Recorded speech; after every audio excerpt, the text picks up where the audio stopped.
Assalamualaikum dan salam sejahtera bersama saya Kamal Firmansyah Kamaluddin. Ini wajah baru berita pagi. Ini perkembangan banjir di Johor. Setakat pukul 11 malam, jumlah penduduk terjejas banjir menurun kepada 278 orang daripada 74 keluarga berbanding 426 orang 7 malam semalam.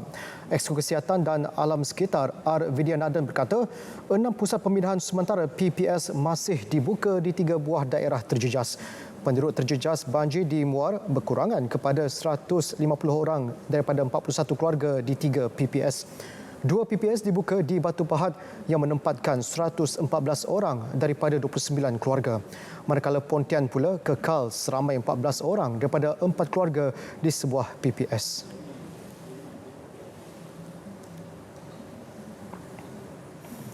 Kaedah yang lebih berkesan selain tindakan punitif sedia ada berupaya mengekang berita palsu. Menteri Komunikasi dan Multimedia Datuk Saifuddin Abdullah yakin antaranya dengan membanjiri lebih banyak berita sahih membolehkan masyarakat membezakan fakta yang benar atau palsu. Untuk berlawan dengan berita palsu ini ialah dengan membanjiri ruang dengan lebih banyak berita yang baik, yang sahih, yang benar, dan ini kaedah apabila kita menggunakan ada saluran yang khusus 24 jam. Beliau menyatakan demikian selepas pelancaran saluran berita RTM dalam My Free View 123 di Wisma Berita Angkasa Puri malam tadi.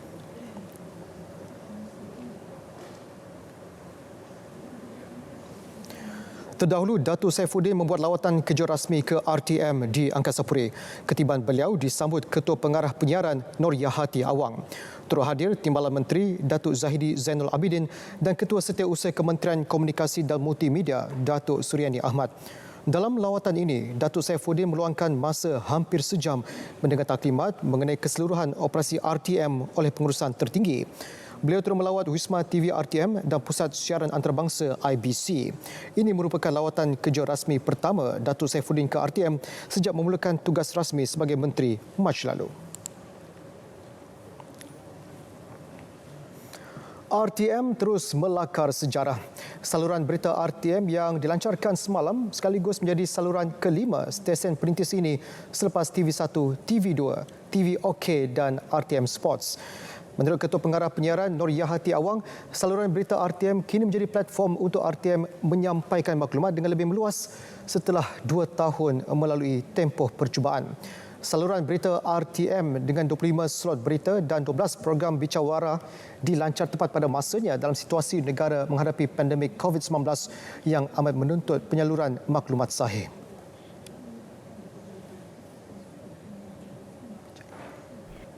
Persembahan penerbitan berita RTM melalui saluran berita ini merupakan satu penanda aras yang tinggi dalam dunia penyiaran di Malaysia dan juga akan memastikan RTM sebagai perintis dan peneraju yang berwibawa dalam teknologi penyiaran digital.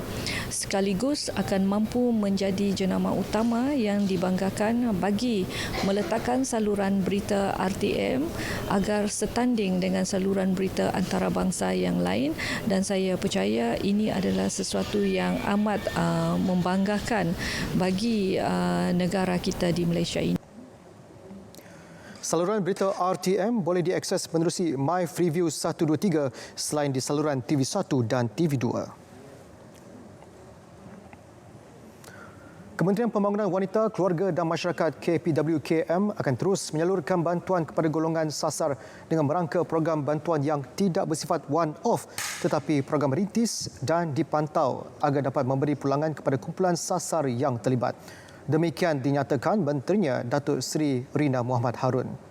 Menurutnya, program dilaksana perlu kreatif dan proaktif yang juga berupaya mengeluarkan mereka daripada kepompong kemiskinan, sekaligus menaik taraf serta meningkatkan kualiti kehidupan mereka. Malah ia membolehkan golongan berkenaan tidak lagi bergantung dengan kerajaan, sebaliknya mampu memberi impak positif kepada ekonomi negara. Ia bukan hanya melibatkan dari segi keuangan semata-mata, tapi dari segi motivasi diri, dari segi persediaan mental dan juga fizikal dalam mereka untuk mengharungi kehidupan yang seterusnya. Sebab bila kita lihat dalam waktu tempoh pandemik COVID-19 ini, ada ramai yang terjejas. Beliau berkata demikian selepas Majlis Perhimpunan Bulanan KPWKM di Putrajaya. Tambah Datuk Seri Rina, golongan sasar juga diberikan nasihat dan bimbingan daripada kaunselor yang dilantik untuk mereka memperbaiki taraf hidup. KPWKM juga bakal bekerjasama dengan rakan-rakan strategik bagi berkongsi kepakaran sebagai penambahbaikan kementerian itu selepas 100 hari pencapaiannya. Kementerian Perdagangan Dalam Negeri dan Hal Ehwal Pengguna KPDN HEP memandang serius isu kenaikan harga ayam sejurus selepas tamat pelaksanaan skim harga maksimum musim perayaan seperti yang dilaporkan di media tempatan baru-baru ini.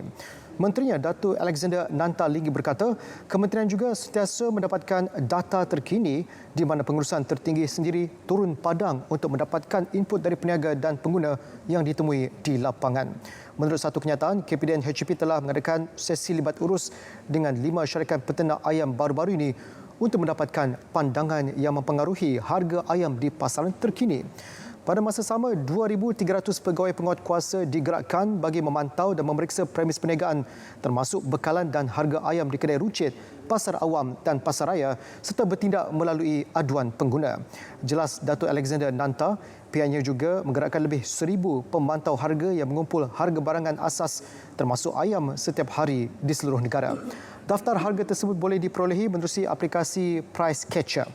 Notis 21 di bawah Akta Kawalan Harga dan Anti Pencatutan AKHAP 2011 telah dikeluarkan KPDN HEP kepada semua peternak bagi mendapatkan maklumat dalam mengesan rantai bekalan sebelum tiba kepada peniaga dan pengguna.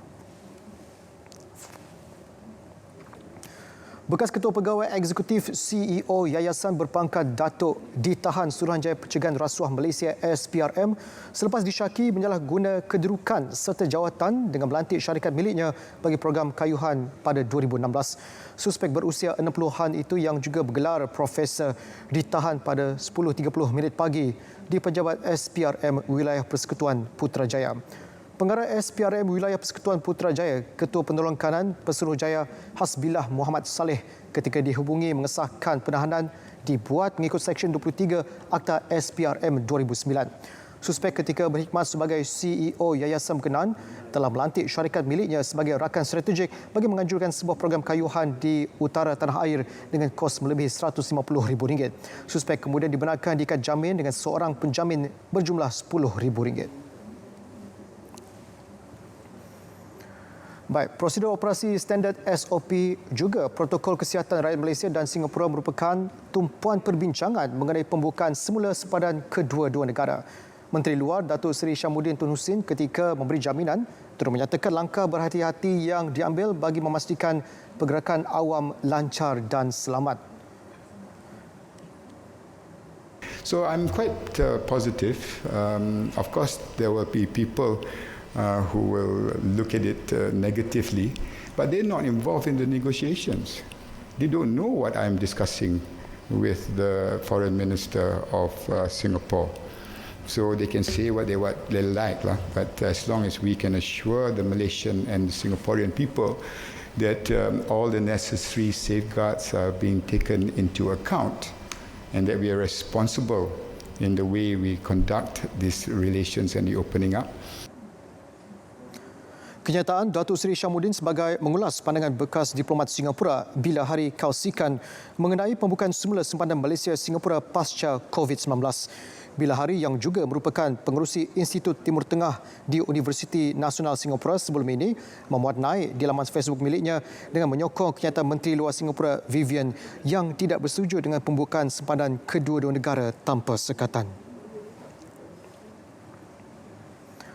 Kawasan pendakian Bukit Brogas Selangor diperintah ditutup bermula Sabtu ini sehingga satu tempoh yang dimaklumkan kemudian.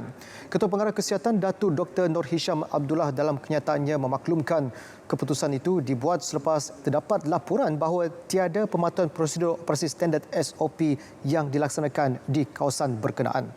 Arahan perintah penutupan itu di bawah Seksyen 18 Akta Pencegahan dan Pengawalan Penyakit Berjangkit 1988 kurungan Akta 342. Menurutnya, berdasarkan perkembangan menerusi media massa dan media sosial, tahap pematuhan SOP sejak akhir-akhir ini dalam kalangan individu, syarikat dan industri mungkin semakin berkurangan. Terdapat premis dan syarikat ujarnya yang tidak beroperasi mengikut SOP yang ditetapkan. Ini termasuk penularan isu terlalu ramai pengunjung di Bukit Broga. Tambah Datuk Dr. Nur Hisham, SOP dan normal baharu yang sering ditekankan kerajaan sememangnya bertindak sebagai sistem pertahanan negara terhadap penularan wabak COVID-19.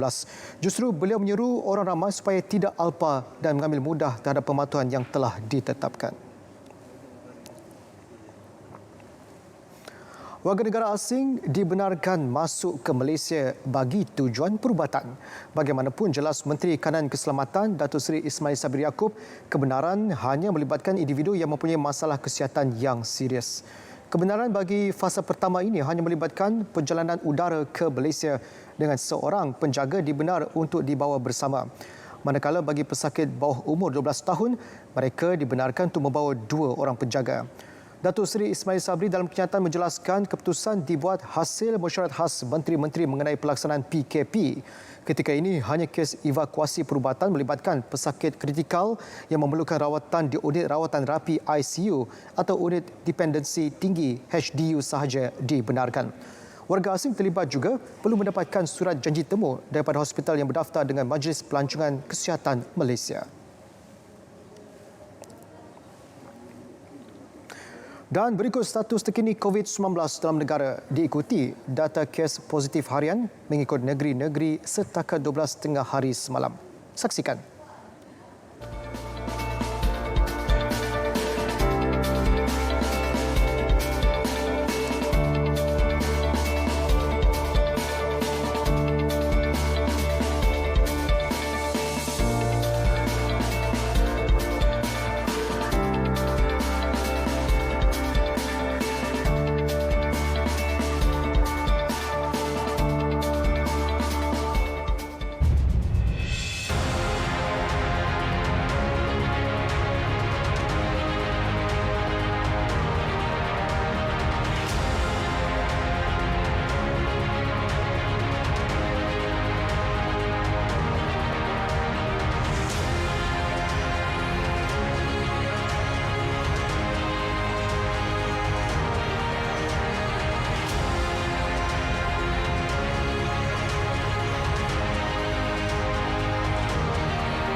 Bertemu kembali.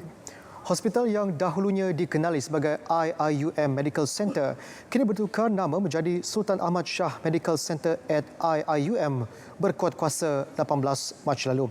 Penamaan semula ini telah diperkenan oleh Raja Pemaisuri Agong Tunku Azizah Aminah Maimunah Iskandariah yang merupakan Ketua Perlembagaan Universiti Islam Antarabangsa Malaysia UIAM. Baginda turut bertitah penanamaan semula ini bagi mengenang jasa dan bakti almarhum Sultan Ahmad Shah Sultan Abu Bakar dalam memartabatkan institusi tersebut di peringkat antarabangsa selama 35 tahun. Hospital ini terus menjadi pusat perubatan syariah yang menerapkan kaedah yang disaran agama Islam untuk merawat pesakit. Dilengkapi 350 katil, Sultan Ahmad Shah Medical Center at IIUM mula dibina sejak 2012 dengan keluasan 11 hektar dan pembinaan bangunannya menelan kos banyak 416 juta ringgit. Seorang peniaga dikenakan perintah reman 7 hari oleh Mahkamah Magistrate Kuala Lumpur bagi membantu siasatan berkaitan kes tuntutan palsu. Dia ditahan SPRM di Ibu Negara Rabu lalu kerana disyaki melakukan tuntutan palsu bagi pembekalan yang tidak dilaksanakan. Perintah dikeluarkan Magistrate Aina Aizara Arifin selepas permohonan pihak Suruhanjaya Pencegahan Rasuah Malaysia SPRM di bawah Seksyen 117 Kanun Acara Jenayah. Individu berusia 33 tahun itu dipercayai mengemukakan tuntutan palsu pada tahun 2019 dan 2020 melalui syarikat Golden Palm Oil Industries Sendirian Berhad dengan menggunakan butiran dan dokumen palsu. Tuntutan dibuat untuk bayaran subsidi minyak masak secara bulanan kepada Kementerian Perdagangan Dalam Negeri dan Hal Ehwal Pengguna bagi pembekalan yang tidak pernah dilakukan. Kes disiasat mengikut Seksyen 18 Akta SPRM 2009. Perintah reman berkuat kuasa semalam hingga Rabu depan. Seramai 32 usahawan yang mengusahakan ladang tembikai dan labu manis menarik nafas lega apabila Lembaga Pemasaran Pertanian Persekutuan Fama Terengganu membantu memasarkan hasil mereka. Tanaman yang diusahakan di Setiu itu memberi hasil sebanyak 654 tan metrik yang dianggarkan bernilai lebih RM500,000.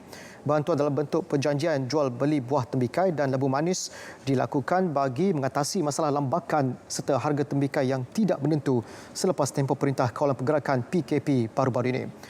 Ketua Kelompok Tanaman Tembikai RU10 Setiu, Baharudin Ibrahim berkata, perjanjian yang dibuat dengan Fama mampu memberi jaminan pasaran ke seluruh negara.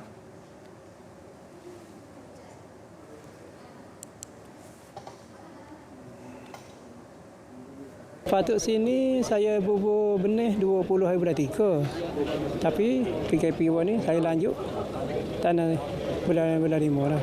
Alhamdulillah lah betul. Maknanya setakat ni pun harga timur pun okey kan di pasaran.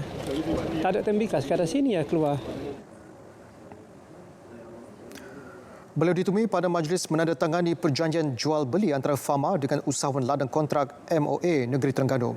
Turut hadir Timbalan Ketua Pengarah Operasi Fama Muhammad Anis Muhammad Yassin dan Pengarah Fama Terengganu Fauzi Muhammad. Axiata Digital yang merupakan anak syarikat Axiata Group Berhad memperoleh pelaburan strategik sebanyak $70 juta Amerika Syarikat iaitu $299.36 juta daripada syarikat insurans Great Eastern. Inisiatif itu bagi memacu perkhidmatan kewangan digital yang semakin pesat di peringkat serantau. Ketua Pegawai Eksekutif Axiata Digital Khairil Abdullah menyatakan melalui pelaburan itu, Great Eastern menguasai pegangan berjumlah 21.87%, manakala Axiata Digital memegang selebihnya.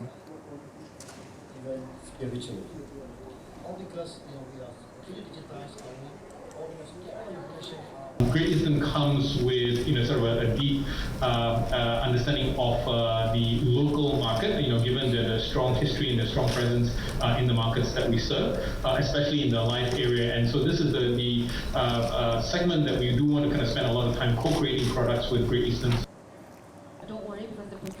Beliau berkata demikian dalam majlis menandatangani pelaburan strategik di antara Axiata Digital dan Great Eastern itu melalui persidangan video. Awal tahun ini, Axiata Digital menyatakan minat untuk memperoleh lesen perbankan digital dari Bank Negara Malaysia dan telah memulakan persiapan untuk permohonan tersebut. Tempoh sepanjang Perintah Kawalan Pergerakan PKP dimanfaatkan pelbagai pihak bagi melakukan pelbagai perkara dan kelaziman baharu. Tidak terkecuali penyanyi legenda negara yang bersuara lunak, Francisca Peter. Menurut Fran, bantuan rakan-rakan dan kru produksi banyak membantu dirinya mempelajari pelbagai benda baharu khususnya dalam aspek pendigitalan.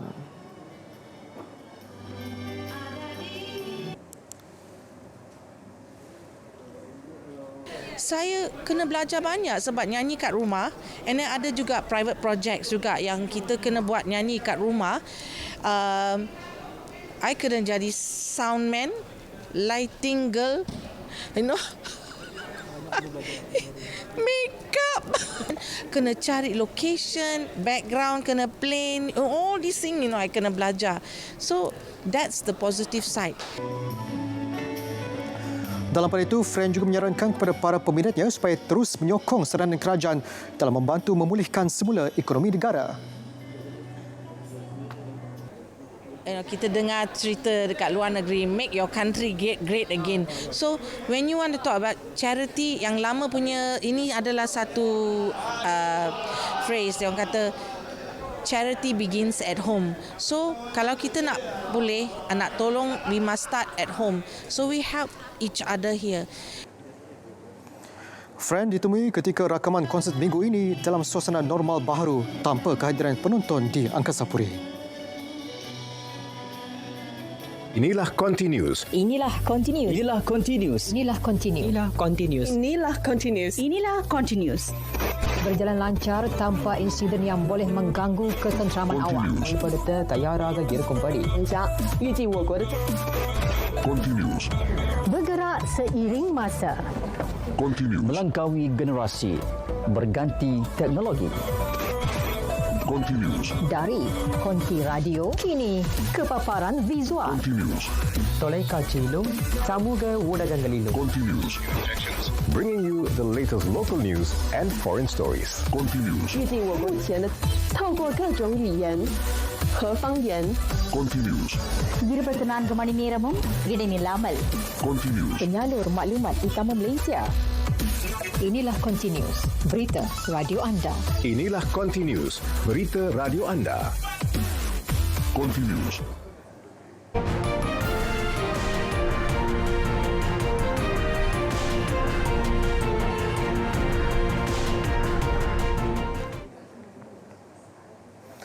Thailand akan melanjutkan tempoh perintah darurat selama sebulan lagi sehingga akhir Julai ini. Ia bagi mengekang gelombang kedua pandemik COVID-19 di negara itu. Majlis Keselamatan Negara Thailand berkata keadaan di seluruh dunia tetap menjadi kebimbangan. Memandangkan Thailand akan membuka kembali perniagaan dan sekolah bermula 1 Julai, terdapat keperluan untuk mencegah penularan wabak COVID-19 gelombang kedua dalam negara itu. Pelanjutan perintah darurat berkenaan perlu mendapat kelulusan Kabinet Selasa ini. Perintah darurat akan berakhir pada 30 Jun dan setakat ini Thailand telah melanjutkan 3 kali perintah darurat. Perintah darurat pertama kali disediakan bermula 26 Mac hingga 30 April dan dilanjutkan sehingga 31 Mei untuk membendung penularan wabak COVID-19. Thailand adalah negara pertama di luar China yang melaporkan kes COVID-19 pada 13 Januari lalu. Thailand melaporkan satu kes COVID-19 baru iaitu seorang pelajar warga negara yang pulang dari Mesir menjadikan jumlah keseluruhan 3,158 kes dengan 58 kematian.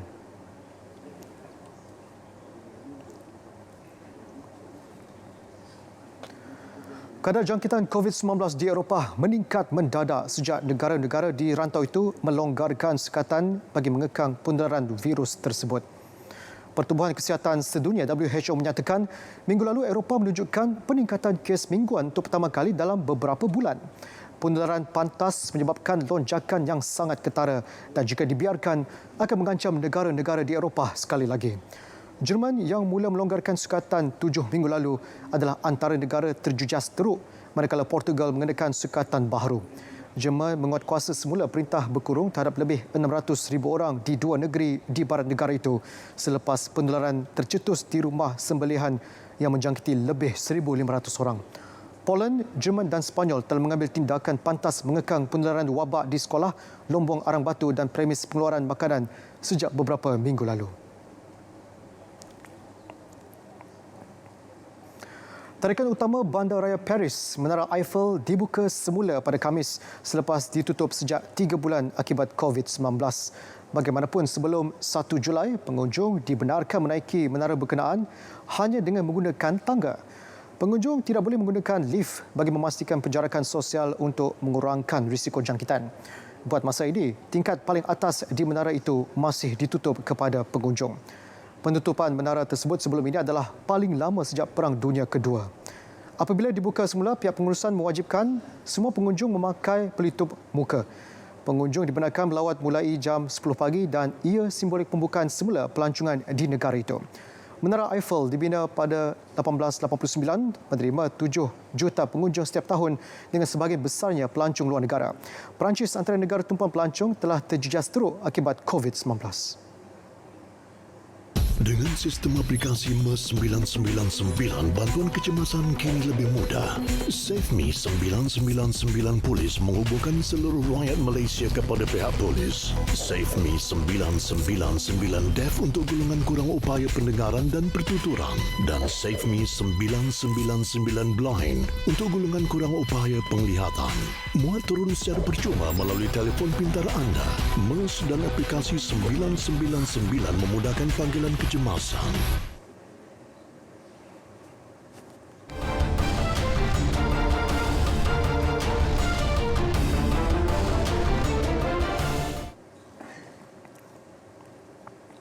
Berita sukan.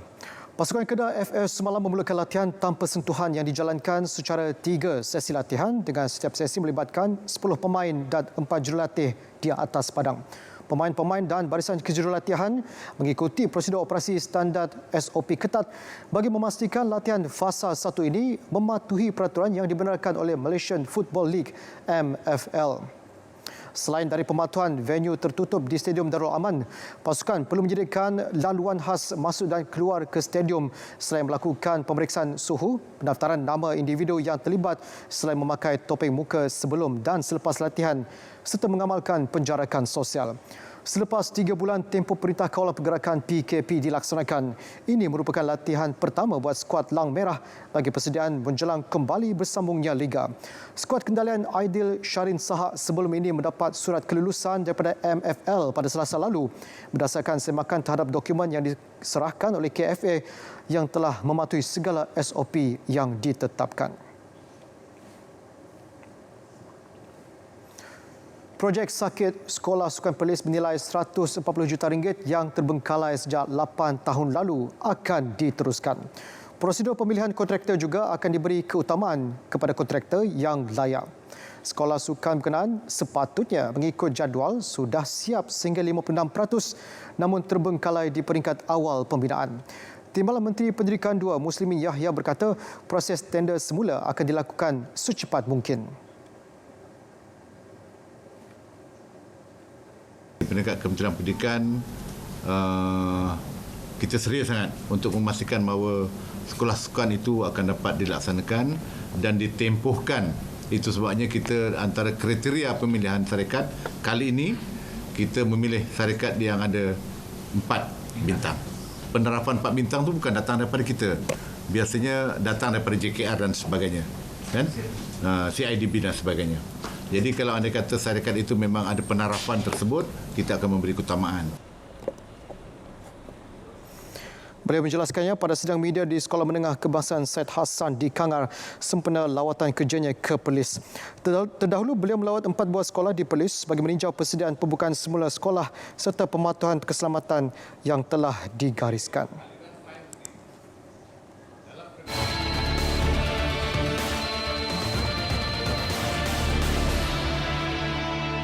Bagi menangani isu kadar pengangguran belia dan juga meningkatkan kebolehpasaran graduan, kerajaan juga akan menyediakan insentif kepada majikan yang menyediakan peluang perantis kepada lepasan sekolah dan graduan pada kadar RM600 sebulan.